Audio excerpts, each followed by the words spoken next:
Assalamualaikum warahmatullahi wabarakatuh. Alhamdulillah nahmaduhu wa nasta'inuhu wa nastaghfiruh wa na'udzu billahi min shururi anfusina wa min sayyiati a'malina. May yahdihillahu fala mudilla lahu wa may yudlilhu fala hadiya lahu. Asyhadu an la ilaha illallah wahdahu la syarika lahu wa asyhadu anna Muhammadan 'abduhu wa rasuluh. Allahumma salli wa sallim ala nabiyyina Muhammadin wa ala alihi wa ashabihi wa man tabi'ahum bi ihsanin ila yaumil ba'ts.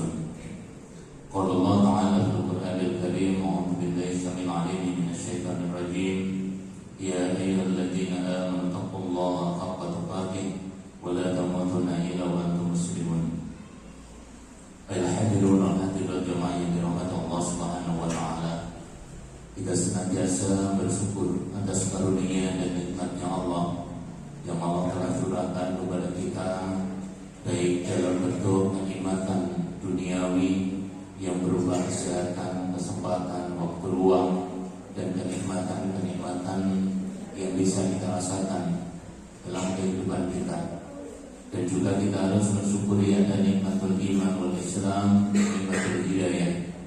Ini adalah nikmat yang sangat agung, yang sangat besar, yang harus kita manfaatkan, kita gunakan sebaik-baiknya dalam rangka ketaatan kita kepada Allah Subhanahu wa ta'ala. Semoga apa yang kita lakukan dan aktivitas kita menjadi aktivitas ibadah yang diridhoi Allah Subhanahu wa ta'ala dan Allah balas dengan surganya. Amin ya rabbal alamin. Yang dirahmati Allah Subhanahu wa ta'ala, kajian kita masih mengkaji tentang kitab Riyadhus Shalihin yang ditulis oleh Imam Nawawi rahimahullah. Kita masuk pada bab as-sidqu, bab tentang kejujuran atau kebenaran. Di kajian yang lalu sudah kita bahas beberapa ayat yang terkait dalam bab ini dan juga beberapa hadis. Yang terakhir adalah bahwasanya orang-orang yang berbuat jujur itu akan ditunjukkan oleh Allah dalam kebaikan, yang kebaikan itu akan membawa orang-orang yang jujur itu ke dalam surganya Allah, dan Allah akan mencatat sebagai orang-orang yang memang berbuat kejujuran. Sebaliknya orang-orang yang berdusta, orang-orang yang menipu atau di dalam dirinya ada sifat kebohongan, maka kebohongan itu akan bermuara kepada syarrun, kepada kejelekan. Dan kejelekan itulah yang akan mengantarkan seseorang ke dalam neraka. Kemudian yang terakhir, orang-orang yang berlaku jujur, maka kejujuran itu adalah tumaninatun, sebagai bentuk ketenangan jiwa, kegembiraan. Sementara kedustaan itu akan mempengaruhi seseorang ya dalam hal sifat yang keraguan-raguan atau mengalami kegelisahan di dalam hidupnya.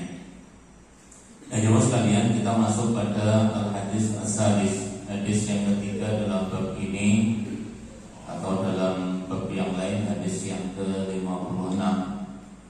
An Abi Sufyan As-Sa'ib bin Harbin fi hadis tawil fi qissah al-Iraq. Qala Iraqul fama ya'murukum, yakni Nabi sallallahu alaihi wasallam.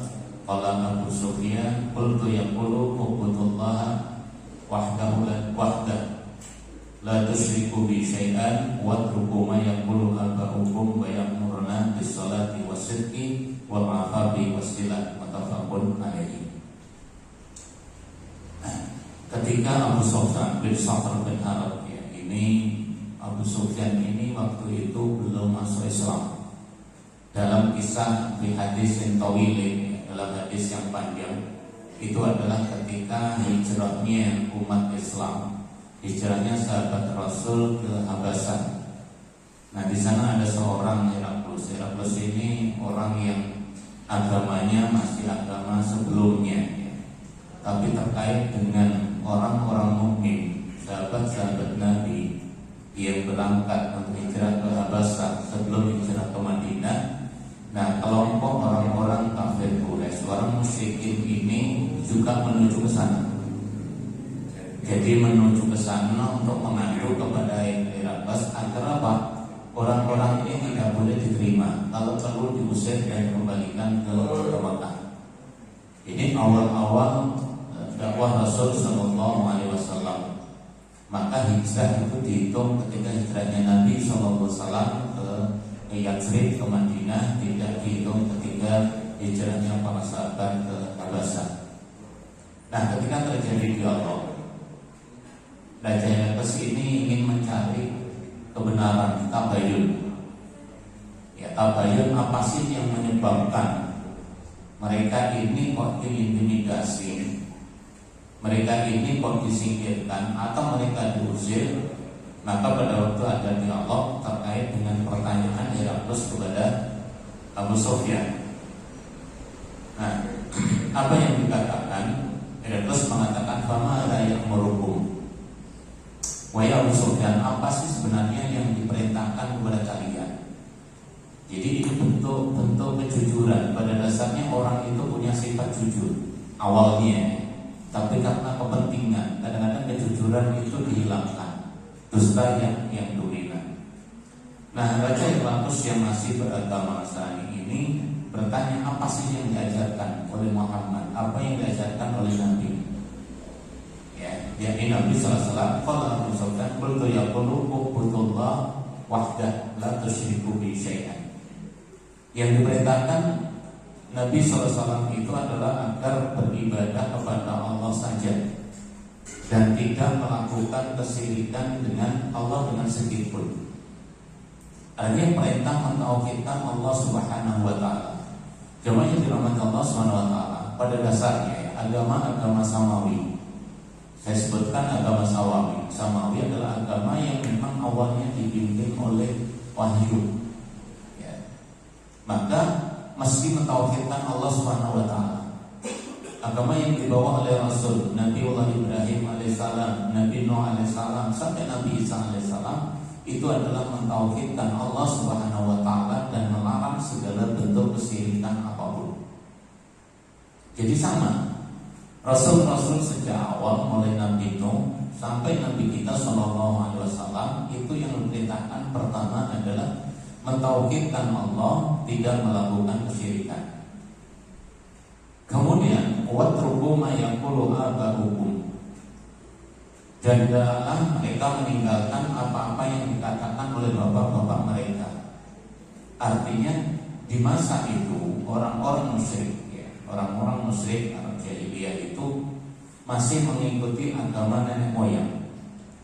Yang dalam dialog ketika wafatnya Abu Thalib pamannya Nabi itu kan perseteruan, artinya kekuatan-kekuatan keimanan antara yang disampaikan Rasul kepada pamannya dengan apa yang dilakukan oleh Abu Lahab dan Abu Sufyan serta Abu Jahal itu sangat bertentangan. Apa kalau Rasul memerintahkan ya amikul la ilaha illallah, atau katakan wahai pamanku kalimat la ilaha illallah yang nanti akan menjadi persaksian di hadapan Allah Subhanahu wa taala dan menjadi hujah di hadapan Allah. Tapi ternyata Abu Jahal, Sufyan termasuk Abu Lahab mengatakan, wahai Abu Thalib, apakah aku akan mengganti agama-agama nenek moyang yang telah kita anut? Jadi kadang-kadang ketika orang itu melihat kebenaran, ketika kebenaran itu berbenturan dengan kebiasaan atau keyakinan yang mereka anut, maka ketika hidayah tidak terdapat pada dirinya, maka dia akan membela mati-matian keyakinan itu. Padahal keyakinan itu adalah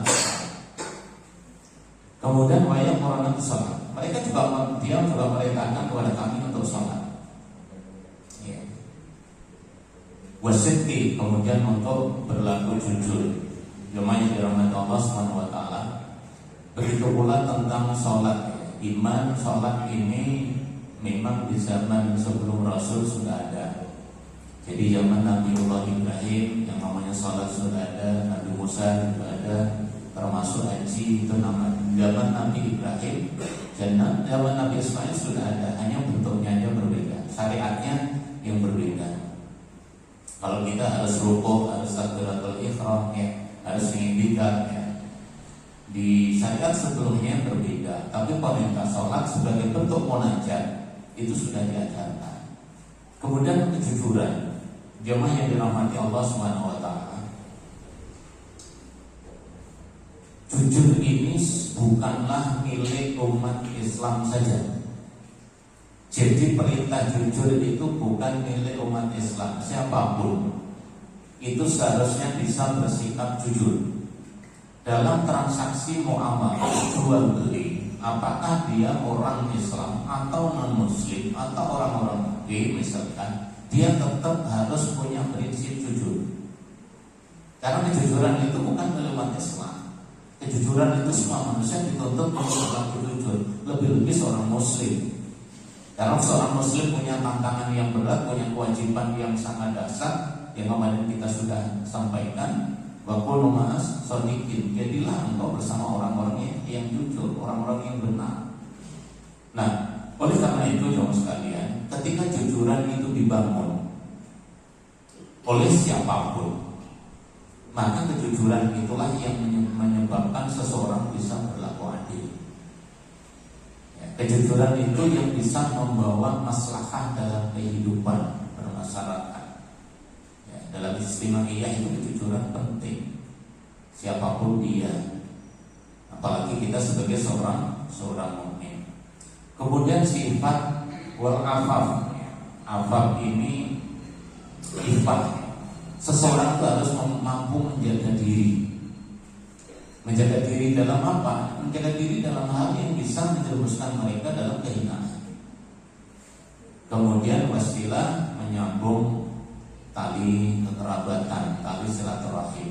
Nah, ketika Heraklius disampaikan, yang diajarkan oleh Nabi adalah bentuk-bentuk seperti ini. Ada keimanan, kejujuran, kemudian menjaga diri, menyambung silaturahim, kekerabatan. Maka Heraklius menerima itu dan kemudian memberikan apa?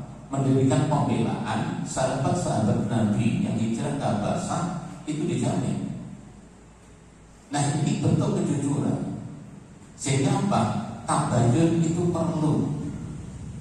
Ya, tabayun itu perlu untuk ngecek sebuah kejujuran. Benar enggak orang ini jujur? Benar enggak orang ini bisa berlaku benar? Nah, oleh karena itu, orang di luar Islam, Raja Heraklius saja bisa melihat realita. Apa yang disampaikan itu adalah sebuah bangunan prinsip kejujuran di dalam bermasyarakat, di dalam menjaga keimanan. Maka kita sebagai seorang Muslim harus menjaga itu dengan sebaik-baiknya. Oleh karena itu sekali lagi, kejujuran bukan milik umat Islam saja. Kita semuanya manusia dituntut untuk berbuat jujur, ya, berbuat benar. Karena transaksi dalam masyarakat itu kalau tidak ada kejujuran hancur sudah. Ya. Apapun yang dilakukan bukan membawa maslahat, mesti membawa kejelekan, mudarat dalam kehidupan manusia. Apalagi kalau kejujuran itu tidak ditancapkan dalam diri seseorang, tetapi justru meramu kebohongan, membuat seakan-akan sesuatu yang bohong itu bisa menjadi realita kebenaran. Dan ini banyak terjadi dalam sekarang ini. Jadi yang seharusnya itu salah bisa jadi benar, yang benar bisa jadi salah karena ketidakjujuran. Ya, dalam bab ahkamul jinayah tentang pidana, Islam itu memang ada hukum yang terkait dengan ibadah, yang terkait dengan peradilan. Di sana ada kisos, di sana ada rajam. Itu ternyata ketika sahabat-sahabat pada waktu itu, masyarakat pada waktu itu, ketika berbuat salah itu jujur. Sehingga ketika menerapkan hukum itu gak lama gitu. Gampang. Walaupun dalam tataran peradilan tetap adanya saksi. Saksi ini perlu, karena dari saksi itulah nanti diputuskan sebuah hukum. Nah, kalau saksinya gak jujur atau pembelaan yang dilakukan penuh kebohongan, maka yang diputuskan akan menjadi keputusan yang tidak benar. Nah, dalam masyarakat yang sekarang itu cukup banyak.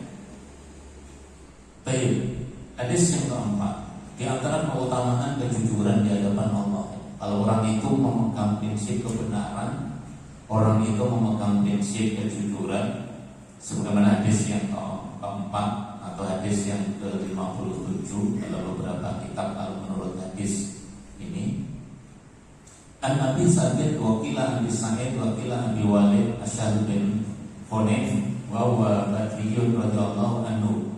Jadi ini salah seorang sahabat yang ikut dalam perang Badar. Perang Badar ini adalah perang Badar Kubra, perperangan antara umat Islam dengan orang kafir yang terbesar, yang terbesar. Artinya pasukan disiapkan betul, walaupun secara kapasitas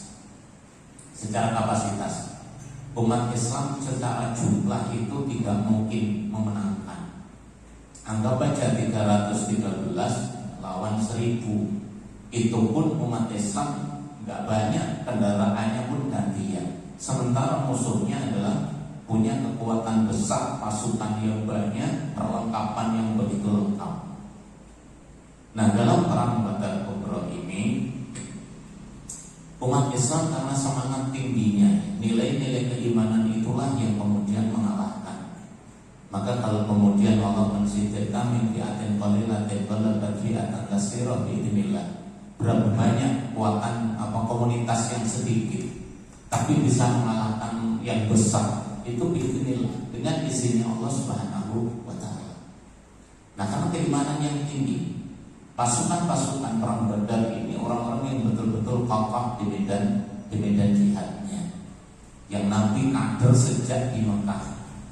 Sejak di Mekah kemudian mereka hijrah, kemudian bersama orang-orang Ansor. Setelah Nabi membuat kekuatan, menyusun kekuatan yang sebenarnya baru usianya mungkin nggak lama, tetapi kekuatan ruhiyah, jiwa, keberanian itu yang menyebabkan mereka berjuang. Nah, Abu Walid atau Abu Sabit ini bagaimana seseorang yang mendapatkan kedudukan syahid dalam nanti babul jihad atau fadhil jihad di Riyadhus Shalihin akan akhir bahwasanya orang-orang yang wafat di medan jihad itu mendapatkan kedudukan yang mulia di sisi Allah. Pahalanya besar, kemudian nanti bisa memberikan syafaat atas izinnya Allah kepada keluarganya, belum lagi bidadarinya di sana. Nah, kemudian di sini untuk menguatkan, karena tidak semua orang sekalian, tidak semua orang yang berangkat jihad kemudian wafat di medan jihad, dan tidak semua orang yang punya keinginan jihad kemudian keinginan mati syahid terpenuhi di dalam medan.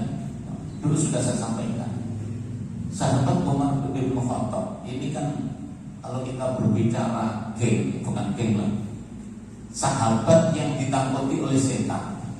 Setan itu takut. Kalau beliau memimpin perang, itu sudah optimal. Beliau juga ingin di medan perang jadi syahid, tapi tidak. Buktinya sahabat Umar bin Khattab tidak syahid di medan perang, tapi syahidnya dibunuh. Begitu pula Khalid bin Walid, sahabat Nabi Utsman bin Affan radhiyallahu anhu. Orang-orang terpenting, apakah kemudian mereka tidak syahid? Mereka syahid walaupun tidak di medan perang. Nah, kemudian Rasul mensupport. Ada orang yang memang punya niat girohnya untuk bisa menjadi orang yang syuhada, tetapi kadang-kadang Allah mewafatkan sesuai dengan takdirnya. Nah, hadis ini memberikan penegasan kalau kita misalkan kita tidak berada di medan jihad, sekarang mungkin tidak waktunya perang. Nah, ada orang yang berkata atau yang meminta kepada Allah, yang kemudian oleh Rasul ini ditegaskan bahwa siapa yang meminta kepada Allah, memohon kepada Allah, berdoa, man sa'alallah ta'ala syahadatan bisidqi, siapa yang orang-orang yang meminta, memohon kepada Allah dengan benar-benar untuk menjadi syuhada, syahadat bisidqi, jadi dengan kejujurannya, dengan niatnya yang kokoh itu, balaghahu manazil syuhada, Allah akan menyampaikan bahwa Allah akan memberikan kedudukan yang sama Allah akan memberikan apa yang diinginkan dalam kedudukan syuhada sebagai orang yang mati syahid. Wa imma ta'ala firasi, meskipun dia nanti mati atau wafat di atas tempat tidurnya. Nah ini jemaah sekalian, hadis ini memberikan dorongan. Kalau di dalam hadis yang lain, siapa yang tidak ada dalam dirinya, maka nafi qalbi, atau siapa yang tidak memiliki di dalam hatinya ya semangat untuk berjihad, memperjuangkan agama Allah Subhanahu wa taala, maka di dalamnya ada nifaq, ada penyakit nifaq. Itu niat saja. Jadi kalau niat saja Pak, nggak ada, ya sudah. Bagaimana memperjuangkan agama? Niat adalah memperjuangkan dinul Islam. Nah ini orang yang sangat sungguh-sungguh berjuang.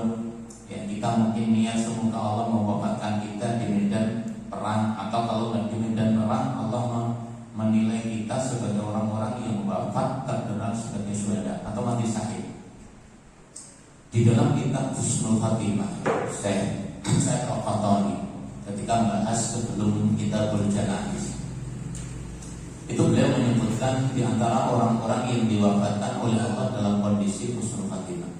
Di sana ada kriteria orang-orang yang tergolong sebagai syahid walaupun tidak syahid di medan perang, sehingga kaifiyah perawatannya sama seperti kaifiyah perawatan orang-orang muslim yang lain. Di antaranya di situ adalah orang yang wafat karena taurun, ya, karena wabah. Ya wabah, kalau kemarin COVID, sekarang sudah taurun. Ya. Nah, karena wabah, tentunya apa? Syaratnya masih ada. Apa? Iman dulu. Tidak semua orang yang kena wabah nggak punya iman dianggap syahid.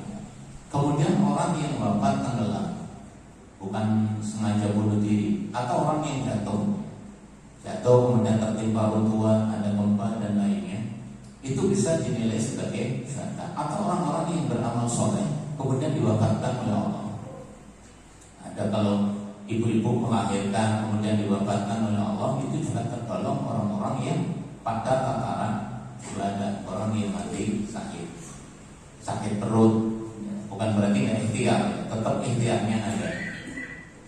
Nah, siapa saja yang punya niat yang kokoh atau memohon kepada Allah dengan kejujurannya untuk menjadi orang yang mati syahid, balaghahu, Allah akan menyampaikan manazilas syuhada, ya, kedudukan sebagai orang-orang syuhada, walaupun dia mati di atas tempat tidur. Ya paling tidak kita punya niat lah. Kalau nggak punya niat, nggak punya semangat, ya untuk apa? Nah, jemaah yang dirahmati Allah SWT. Kemudian ini ada hadis yang panjang ya.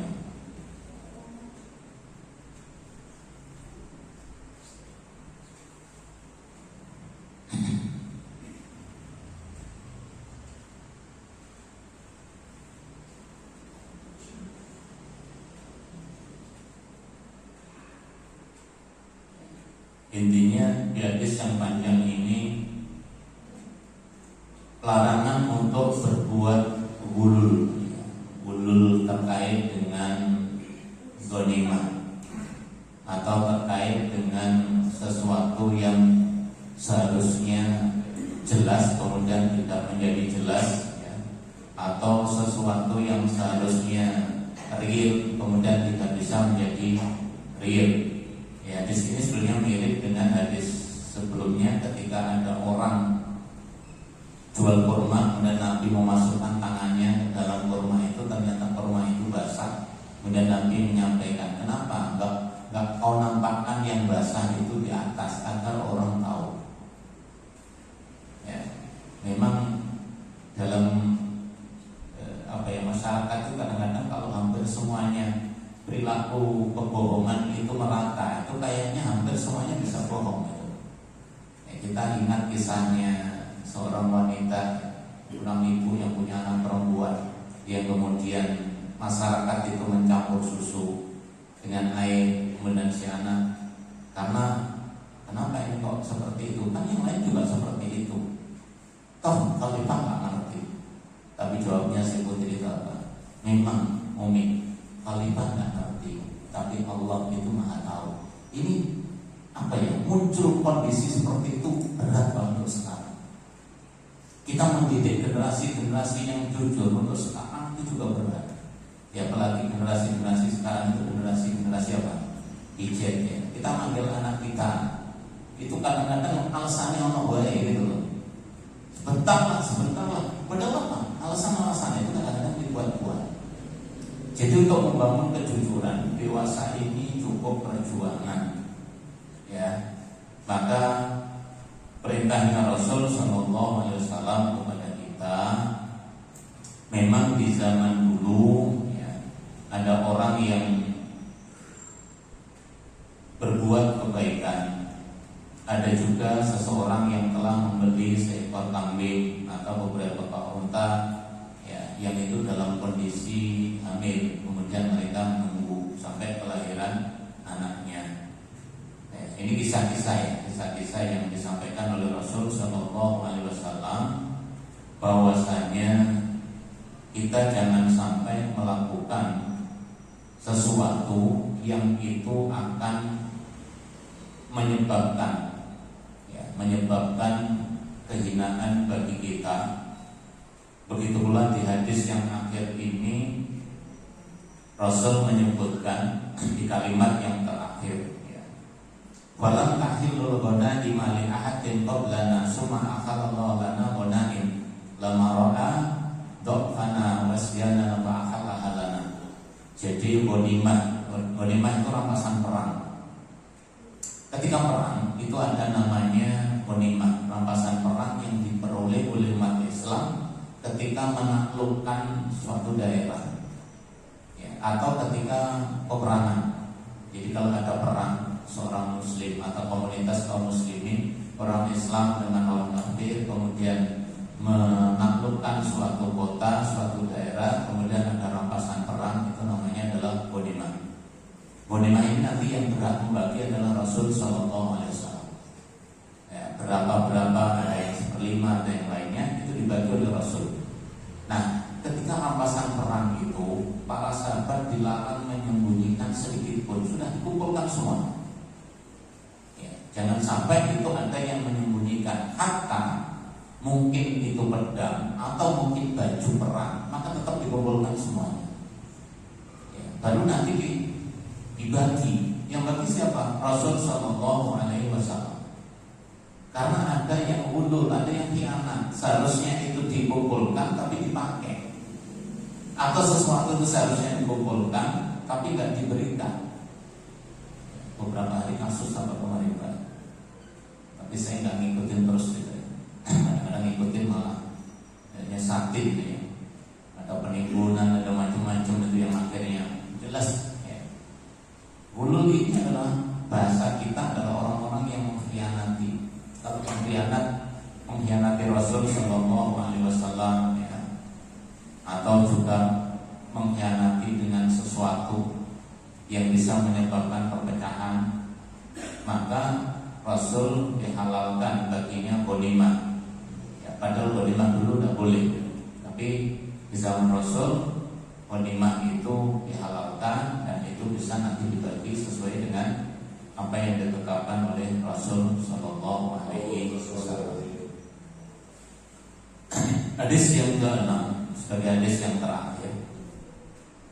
An Abi Khalid Hakim bin Hasan qala Rasulullah sallallahu alaihi wasallam al-bayyani bil khiyari ma lam yatafarraqa fa in sadaqan wa bayyana burika lahum fi bayyihima wa in katama wa kataba muhiqqat barakatu bayyihima. Muttafaqun alaih. Nabi ini jauh dari Khalid bin Hakim al-bayyani bil khiyar. Jadi penjual dan pembeli itu boleh melakukan khiyar. Khiyar itu memilih Pak. Jadi kalau antara penjual dan pembeli itu boleh memilih melanjutkan transaksi jual belinya, atau membatalkan, atau juga memutuskan tidak melanjutkan. Itu namanya khiyar ya. Boleh mereka ya. Kapan? Malam yatafarraqa, sebelum dia berpisah. Dalam hukum jual beli ini kan ada penjual, ada pembeli. Di situ ada namanya khiyar majlis. Khiyar majlis itu berarti khiyar berhak memilih antara pembeli dengan penjual. Kapan? Ya sebelum dia berpisah. Ini kan berarti antara penjual dan pembeli ketemu. Ya. Sehingga di situ mungkin ada terjadi tawar menawar. Ya, tawar menawar, harganya berapa? Boleh nggak ditawar? Ya. Kalau sekarang kita susah Pak, kalau kita beli di Indomaret atau mana, itu sudah jangankan dikembalikan, ditukar pun nggak bisa. Nah itu adalah khiyar majlis. Kenapa? Karena nanti kalau ada kecacatan, maka akan dalam transaksi jual beli itu batal. Mungkin ada unsur penipuan, ada unsur cacat. Gitu. Makanya di sana silahkan penjual dan pembeli itu melakukan khiyar, diteruskan atau tidak. Ketika tawar menawar nggak terjadi, sudah selesai. Karena di sana nanti juga nggak boleh barang itu ditawar orang, kemudian kita nyelonong untuk nawar barang yang sama, nggak boleh. Wis, gawe tak dulu toh, aku wis tak pun dari sendiri. Itu nggak boleh. Transaksi itu adalah transaksi baik yang penuh dengan tipuan dan itu dosa. Kalau sudah ditawar ternyata nggak deal, sudah. Oke Pak, kalau nggak boleh ya sudah. Baru kita masuk menawar. Betul. Tapi kayak sekarang sudah nggak berlaku. Ya, ada khiyar aib, kalau cacat tanggung jawabnya pembeli. Ya. Fa'in sodakon wa bayinan burika lahum fi bainihima. Nah maka apabila mereka keduanya itu berjujur dan menjelaskan cacatnya perdagangan, ya, maka mereka dalam jual belinya diberkahi oleh Allah. Ya, hadisnya Rasul gitu. Kalau kita jadi penjual atau pembeli, hendaklah berlaku jujur. Kita tawar menawar melakukan, kemudian di dalamnya nggak usah ada kedustaan terkait dengan barang kita. Kalau barang kita memang cacat, kita kasih tahu cacat. Kalau barang kita ini palsu, ya kasih tahu palsu. Tapi kan ada nggak banyak sekarang. Ya, kalau perdagangannya para tabiin, ya ulaannya sekian, tak jual kepada sampean sekian, ada nggak? Sekarang belum banyak. Ya moga-moga ada, ya dikasihkan ini ada, itu. Ya mesti ada lah. Wes aku ulangannya 100 sampai duit-duit kira 50. Ya wes tambahnya 50 itu sedekahku. Kira-kira banyak Pak di sini ya? Banyak. Alhamdulillah. Ya, kalau ini jujur Pak, Nabi menyampaikan kalau jual belinya dilakukan secara jujur, burika lahum fi bain, maka jual beli yang dilakukan membawa berkah. Berkah bagi pembelinya juga berkah bagi penjualnya. Tapi kalau ya kemarin waktu rame-ramenya penyakit kuku dan mulut itu, waduh ngeri Pak. Ya, sapi yang aslinya 15 juta bisa hanya tinggal 2 juta. Ya, jadi 10 juta bisa dapat 5. Ya, karena ya, tapi jujur Pak, ini sapi saya kondisinya sakit, jadi kan mau beli 2 juta silahkan. Ternyata deal, ya sudah, resikonya ternyata setelah itu mati. Ya udah gitu. Jadi kejelasan itu ada. Atau barang ini cacat, ya, barang ini cacat, dibilang Pak ini ada cacatnya sekian di sini, kalau dengan cocok monggo, kalau enggak apa-apa. Sehingga tenang, yang jual juga tenang, kalau dia mau ya alhamdulillah, kalau nggak mau ya sudah. Itu yang beli juga tenang. Itu dimasukkan kejujuran di dalam kita berjual beli.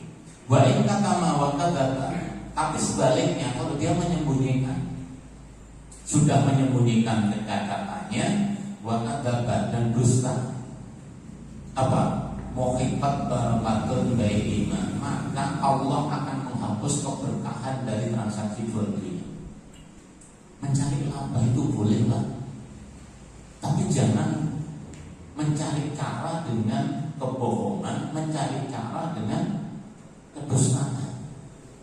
Ya mungkin kita dapat, tapi yang namanya barokah itu apa? Ziyadatul khair, tambahnya keberkahan dalam hidup, tambahnya keberkahan dalam transaksi kita. Nah ini sekarang sekali lagi saya gambarkan untuk yang seperti seperti ini agak susah. Dewasa ini agak susah. Ya, barang-barang yang sebenarnya sudah expired itu ternyata jadi kita yang mawas diri, kita sebagai seorang mukmin menjaga. Ya, saya sering ditanya, ya karena kadang-kadang saya harus jualan madu, jualan omega 3, saya bilang, Ustaz, madu ini asli atau enggak? Asli. Ya, saya bilang madu ini anak beli, jenisnya ada yang Kashmir, ada yang Yaman. Saya beli seperti ini. Antum rasakan aja. Kalau ditanya asli dari pohonnya ke apa, saya nggak bisa jawab. Ya, saya dapatnya seperti ini. Menurut beberapa teman, ya ini kondisinya. Boleh kita kasih contohnya, mau kalau terus, kalau suka, kalau enggak. Ya, kita itu kadang-kadang jangankan jangan. Ya, saya tuh ada madu jenis kemudian, Ustaz, ini Zenbis. Dari mana? Dari Papua, ini dari hutan. Tak bandingkan, ini juga yang dari hutan. Ini sama-sama dari sananya kok beda. Ya udah, ini asli. Ya sudahlah, kalau kau bilang asli, benar kau ambil dari sana. Ya lewat orang, jangan bilang asli. Karena kalau kamu menjawab asli, berarti itu kau tahu. Kalau jangan jualan ayam, ini ayam kampung, iya Pak, dari mana? Oh, saya memelihara sendiri. Selesai kan? Tapi kalau ini kata orang, ya saya sampaikan. Ini madu dari jenis mellifera. Terus terang aja, ini adalah peliharaan. Ya, peliharaan. Jenengan mau ngambil monggo, kalau enggak monggo. Artinya dipelihara gitu. Terus terang aja Pak, saya jujur. Ketika dulu memelihara madu, ketika musim ini enggak ada bunga, enggak ada gula, maka kita kasih yang namanya gula. Kita jujur aja. Untuk apa sih? Untuk ganti agar dia ini tetap bisa hidup. Dan kita ini kan aneh, madunya kita ambilin, setelah kita ambilin dia teler, dan kita kasih nutrisi. Nah, sehingga ada sesuatu itu pasti berbeda. Ya. Nah, oleh karena itu, ketika ada cacat, monggo lah. Berapa sih untungnya itu? Yang penting keberkahan dalam hidup kita. Sekali lagi bisa kita sampulkan dalam bab ini bahwa kejujuran itu sebenarnya adalah membawa kebahagiaan bagi kita, membawa kita akan mulia di dunia dan mulia di hadapan Allah Subhanahu wa taala. Kita akan dicatat sebagai ahli jannah, surga